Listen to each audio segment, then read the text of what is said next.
Namaskar, this is Lokendra and welcome back to our YouTube channel Guru Education Hub. This is the 9th video session of pronouns.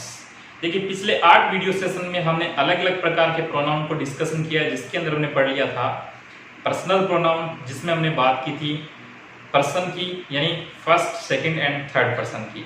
उसके बाद हमने पढ़ा था reflexive and emphatic pronoun, फिर हमने पढ़ा था डेमोस्ट्रेटिव प्रोनाउन, फिर हमने पढ़ा था डिस्ट्रीब्यूटिव प्रोनाउन, फिर हमने पढ़ा था इंडेफिनेट प्रोनाउन, और हमारा जो अंतिम यानी जो सेशन चल रहा है, लास्ट सेशन जो था वीडियो सेशन का, उसमें हमने बात की थी रिलेटिव प्रोनाउन की।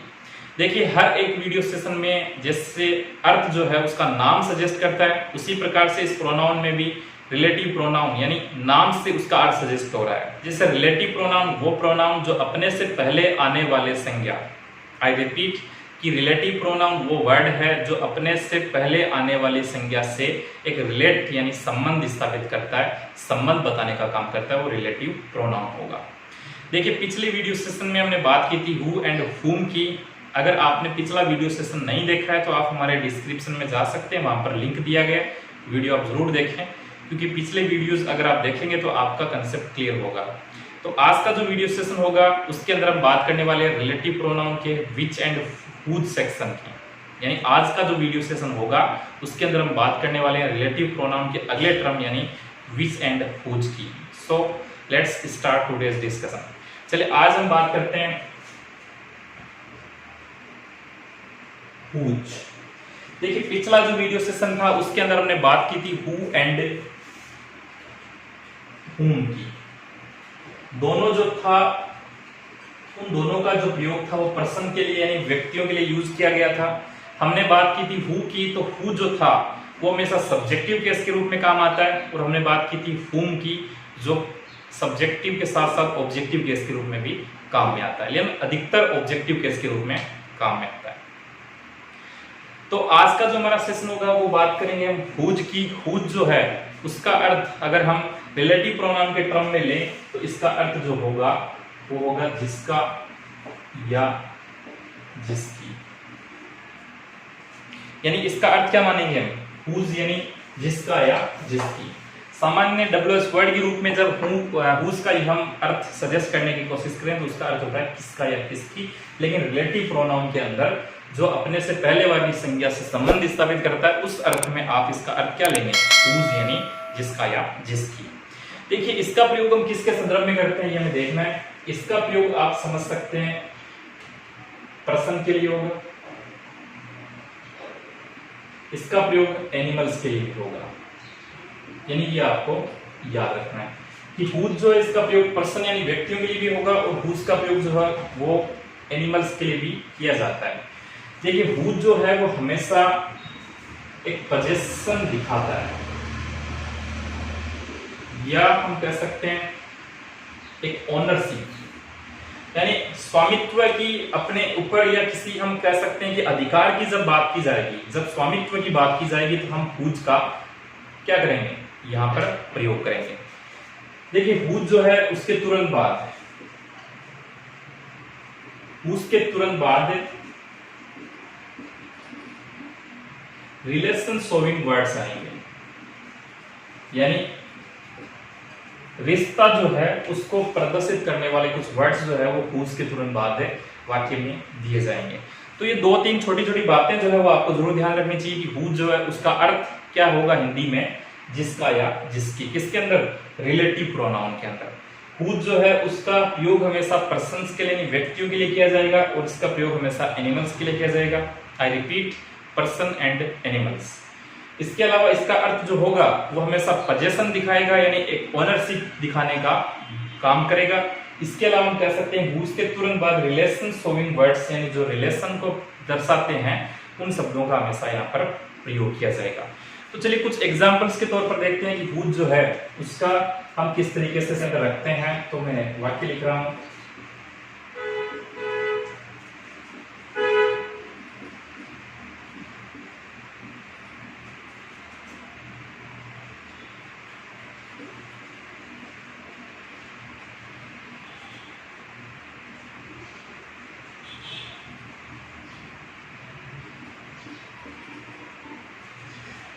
आपका सेंटेंस देखिए क्या कह रहा है, I met Mrs Sharma whose husband teaches us math, यानी मैं मिसेस शर्मा से मिला।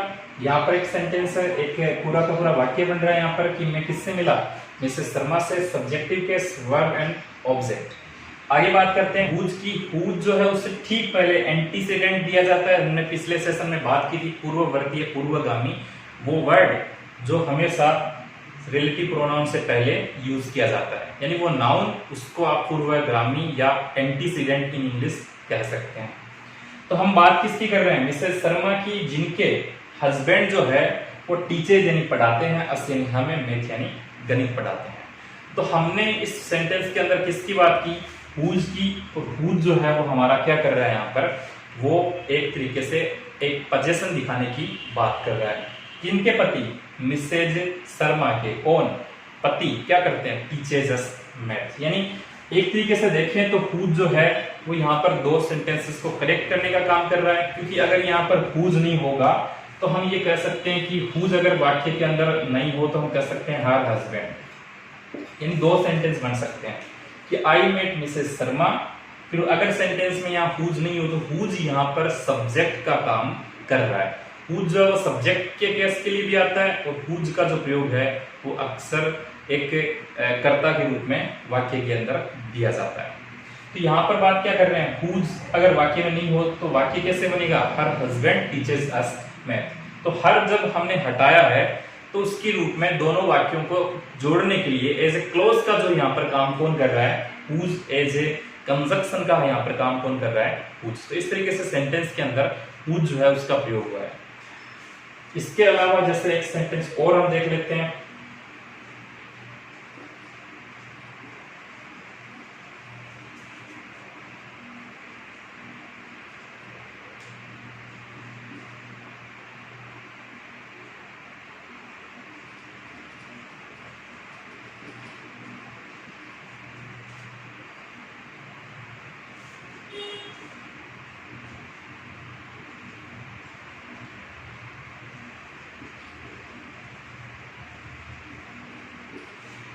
देखिए बात यहाँ पर होगी, man whose son plays with us is a businessman,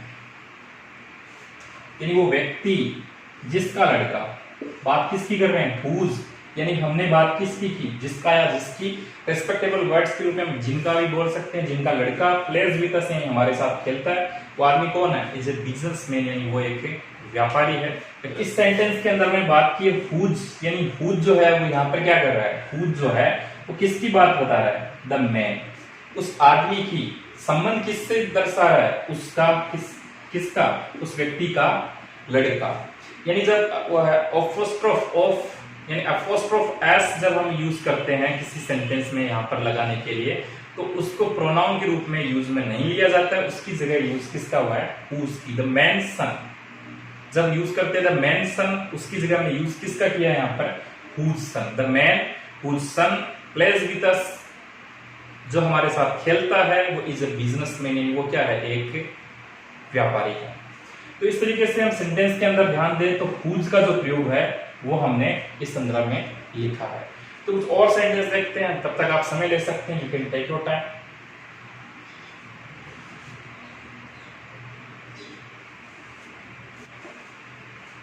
तो अभी हमने बात की थी हुज की, उसके बाद आगे हम बात कर लेते हैं विच की। देखिए विच जो है इसका हिंदी में अगर हम अर्थ की बात करें तो हम जो या हम जिसे कह सकते हैं, या जिसको भी कहा जा सकता है।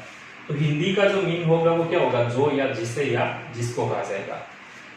सामान्यतः इसका जो यूज है वो हमेशा लाइफलेस थिंग्स के लिए किया जाएगा, याद रखें, लाइफलेस थिंग्स के लिए, निर्जीव वस्तुओं के लिए इसका हमेशा यूज किया जाएगा। अक्सर इसका यूज जो है वो एनिमल्स के लिए भी किया जाएगा।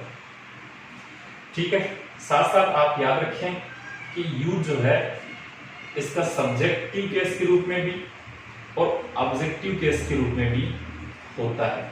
यानी विच का प्रयोग आप सब्जेक्ट के रूप में भी और ऑब्जेक्ट दोनों के रूप में कर सकते हैं, वो आपके वाक्य पर डिपेंड करेगा। देखिए कुछ एग्जांपल्स हम वॉच करते हैं कि इसके कौन कौन से एग्जांपल हम देखते हैं। जैसे पहला एग्जांपल हम लिख रहे हैं, the book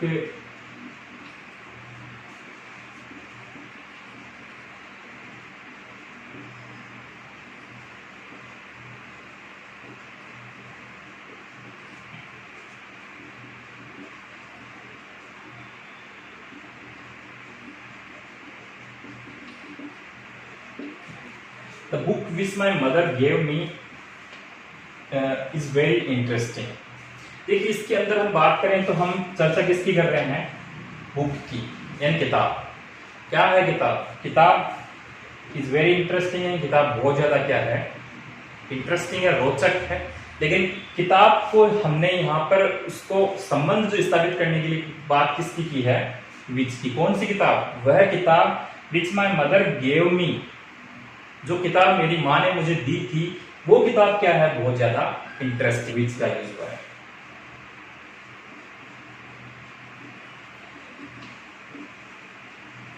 this is the house which belongs to my uncle. यहां पर देखिए वाक्य की शुरुआत जो है वो दिस से भी, दिस जो है वो आप समझ सकते हैं, दिस जो है वो डेमोस्ट्रेटिव प्रोनाउन है, जो इशारा करते हुए संकेत करते हुए कहा जा रहा है कि दिस इज द हाउस, यानी ये वह घर है, which belongs to my uncle, जो मेरे चाचा जी का है। यानी किसी घर की तरफ जब इशारा करते हुए कहा जा रहा है कि ये वही घर है जो मेरे अंकल का है, तो यहाँ पर घर के लिए यूज किसका हुआ है, विच। यानी जो यहाँ पर आपका जो हाउस है उसके आगे अगले वाक्य के अंदर एडिशनल इंफॉर्मेशन दी गई है कि वो घर क्या है, किसका है, बिलोंग यानी संबंध किससे रखता है, टू माई अंकल यानी मेरे चाचा जी से। तो यहाँ पर इस प्रकार के सेंटेंस में आप कह सकते हैं कि हमने बात किसकी की है कि विच का प्रयोग कभी भी प्रश्न के लिए नहीं किया जाएगा। तो आप याद रखें, विच का प्रयोग आप कभी भी किसी प्रश्न के लिए नहीं करेंगे, जबकि विच का प्रयोग आप हमेशा एनिमल्स के लिए कर सकते हैं और साथ ही साथ आप लाइफलेस थिंग्स के लिए करेंगे। तो सबसे जरूरी होगा कि विच का प्रयोग आप वस्तुओं के संदर्भ में करेंगे। एक एग्जाम्पल हम और ले लेते हैं, विच को हम थोड़ा सा और डिफाइन करें। The dog which I bought yesterday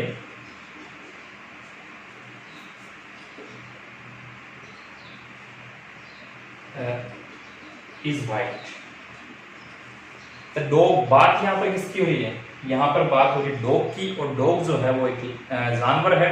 तो संदर्भ में हम कह सकते हैं कि कुत्ता विच आई बॉट, यानी वह कुत्ता जिसे मैंने खरीदा था, yesterday यानी कल, इज व्हाइट यानी उसके कलर की बात हो रही है, वो कैसा है, वह सफेद है। तो यहाँ पर हम समझ सकते हैं कि हमने 3 एग्जाम्पल्स देखे हैं जिनके अंदर हमने बात किसकी की है, विच की, और विच से पहले जो लगता है वो नाउन है हमारा, जिसे आपने नाम क्या दिया था, एंटीसीडेंट। बिल्कुल एंटीसीडेंट यानी पूर्वगामी, जो रिलेटिव प्रोनाउन से पहले लगते हैं और उससे संबंध स्थापित करने का काम करते हैं, वो आपके एंटीसीडेंट कहलाते हैं। तो यहाँ पर हमने बात की विच जो है उसका यूज या उसका अर्थ जो है वो हिंदी में जो या जिसे या जिसको कहा जा सकता है। इसका यूज जो है वो लाइफ थिंग्स या एनिमल्स के लिए किया जाएगा। साथ ही साथ आपको याद रखना है कि सब्जेक्ट और ऑब्जेक्टिव केस दोनों के लिए इसका यूज किया जाएगा। जैसे यहाँ पर जो बुक है वो आपका कौन सा केस है, किताब किसने दी है, my mother gave me, what did my mother give me, यानी मेरी माँ ने मुझे क्या दी थी। तो आंसर जो आएगा वो आपका क्या आएगा, बुक। तो बिल्कुल यहाँ पर ऑब्जेक्टिव केस के रूप में किसका यूज हुआ है, बुक का प्रयोग हुआ है। तो यहाँ पर ऑब्जेक्ट का काम कर रहा है। दिस इज द हाउस, यानी हाउस जो है वो किसका बिलोंग है, यानी हाउस जो, माफ कीजिएगा, हाउस से उसका बिलोंग यानी उसका संबंध किससे है, तब कह सकते हैं this is the house belongs to my uncle. तो ये जो घर है यानी बात किसकी हो रही है, घर की, और घर जो है वो हमेशा यहाँ पर इस सेंटेंस के अंदर सब्जेक्टिव केस का काम कर रहा है। तो हमने बात की कि सब्जेक्ट और ऑब्जेक्ट दोनों केस के रूप में हम विच का प्रयोग आसानी से कर सकते हैं। तो चलिए ये हमारे विच के यूजेज हुए। उसके बाद में हम कुछ एग्जांपल्स और देखते हैं जिसके अंदर आपको आइडेंटिफाई करना है कि हमें यहाँ हुज या विच और साथ साथ हु और हुम, उनमें से किस किस का यूज करना होगा। तो प्लीज टेक सम टाइम।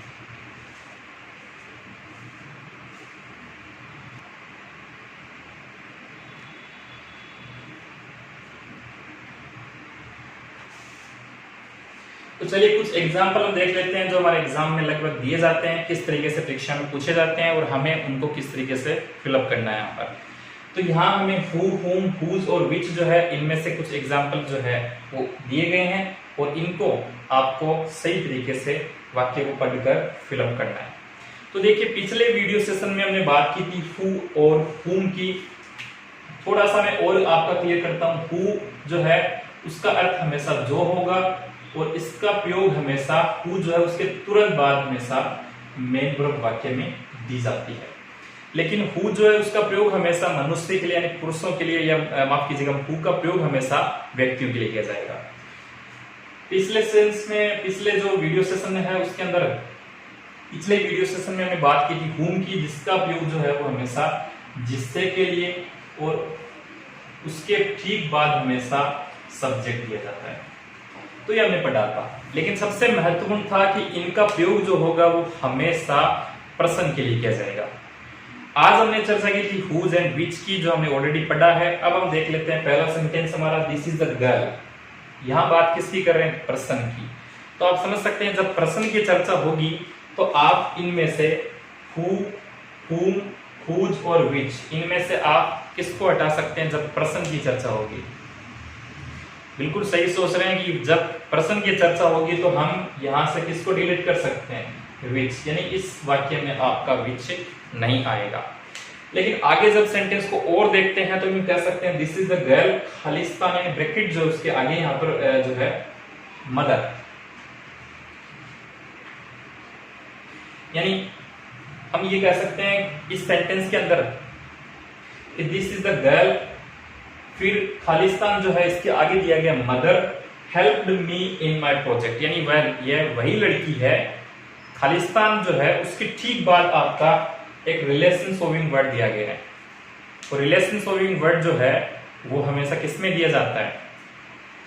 यह वह लड़की है जो माता, या जिसे माता, या हुज यानी जिसकी माता। बात किसकी कर रहे हैं? ये वही लड़की है। रिलेशन शोविंग वर्ड सब दिखाए जाते हैं तो हमेशा हम किसकी बात करेंगे? हुज की। तो आप क्या कहेंगे? यह वही लड़की है जिसकी माँ है, उसने मुझे या मेरी प्रोजेक्ट के अंदर क्या की थी? सहायता की थी। तो यहाँ पर आप क्या करेंगे? जब रिलेटिव वर्ड्स या हम कर सकते हैं रिलेशन शोविंग वर्ड्स आपकी किसी सेंटेंस में दिखाई जाए, इसके बाद ब्रैकेट के बाद, तो आप क्या करेंगे? हमेशा आपको यूज किसका करना है? हुज का यूज करना। बिल्कुल सही सोच रहे हैं। देखिए द आंसर्स खालिस्तान you gave me are not correct. यहाँ पर बात किसकी हो रही है? आंसर की। आंसर कोई पर्सन की चर्चा नहीं हो रही, तो आप कह सकते हैं कि आंसर जो होगा वो आपके लाइफलाइक थिंग्स के रूप में यूज किया जा रहा है। तो उत्तर खालिस्तान यू गेव मी, यानी जो उत्तर तुमने मुझे दिए थे वो क्या नहीं थे? आर नॉट करेक्ट, यानी वो सही नहीं थे। तो आंसर के लिए आप हु या हुज और विच और हुम में से किसका यूज करेंगे? देखिए तीनों का प्रयोग हमेशा पर्सन के लिए होता है, तो यहाँ पर्सन की बात नहीं हो रही तो आप किसका यूज करेंगे? विच का। तो आपका अर्थ यहाँ पर क्या होगा वाक्य का? कि वो जवाब जो तुमने मुझे दिए थे क्या है? आर नॉट करेक्ट, यानी वो सही नहीं है। चलिए आगे बात करते हैं। आई नो राज, में राज को जानता हूं। Khalistan works in IT department, यानी राज में मैं राज को जानता हूं। फिर आपके खालिस्तान जो है उसके ठीक बाद वर्क्स दिया गया, यानी आप यहां समझ सकते हैं पहले कि राज जो है ह्यूमन यानी पर्सन की बात की गई है। तो आप इन तीनों में से विच को डिलीट करेंगे यहां से, हु, हुज और हुम में से आपको एक अर्थ लेना है। तो मैं किस राज को जानता हूं? जो वर्क्स यानी काम करता है। तो आप समझ सकते हैं हमने बात की थी हु के तुरंत बाद हमेशा मेन वर्ब दी जाती है। तो आप मेन वर्ब को जब देखेंगे तो उस संदर्भ में आप किसकी बात करेंगे? उस संदर्भ में आप हु की बात करेंगे। हुज का अर्थ हमेशा रिलेशन शोविंग वर्ड्स आता है, तो यहाँ पर कोई ऐसा नहीं है, यहाँ केवल वर्ब दी गई थी। तो आप यहाँ क्या कर सकते हैं? Who works in IT department, यानी मैं राज को जानता हूं जो आईटी डिपार्टमेंट यानी इनकम टैक्स डिपार्टमेंट भी कर सकते हैं। ठीक है, इनकम टैक्स जो है वो उस डिपार्टमेंट के अंदर काम करता है, ये हम कह सकते हैं sentence. The chair is red is mine, यहाँ पर बात हो रही चेयर की। तो आप समझ सकते हैं कि हु, हुज और हुम जो है उनका प्रयोग कभी भी वस्तु के लिए नहीं किया जाता है। तो आप किसका यूज करेंगे? द चेयर मीन्स विच का। बिल्कुल सही सोच रहे हैं आप कि यहाँ पर आपको यूज किसका करना है? विच का आपको यूज करना है। The chair which is red यानी कुर्सी जो लाल है, इज माइन यानी वो मेरी है। तो चेयर इज रेड, यहाँ पर हम वाक्य क्या कर रहे हैं? वैसे अगर इस वाक्य को आप जब देखें तो यहाँ पर दो संदर्भ में यानी क्लोजेस के रूप में जब बात की जाए तो यहाँ चेयर इज माइन यानी चेयर मेरी है, लेकिन कौन सी? संबंध किससे है? विच इज रेड यानी जो क्या है? कौन सी? जो लाल वाली है। जो लाल है वो कुर्सी किसकी है? मेरी है। बिल्कुल सही। रोहित खालिस्तान father is our class teacher is my best friend. यानी रोहित के आगे जब फिलअप दिया गया, खालिस्तान दिया गया, तो उसमें आप क्या करेंगे? रोहित के ठीक बाद आपको यहाँ क्या दिखाई दे रहा है? फादर। और फादर जो है, सन है, इस प्रकार के जो वर्ड है वो हमेशा रिलेशन शोविंग होते हैं। तो रोहित हु फादर यानी जो पिता, हुम यानी जिसे, हुज यानी जिसके, तो रिलेशन शोविंग वर्ड है, तो आप यूज किसका करोगे? Whose father is our class teacher is my best friend. यानी रोहित जिसके पिता हमारे क्लास टीचर है, यानी कक्षा अध्यापक है, वो मेरा अच्छा मित्र है। तो रोहित क्या है?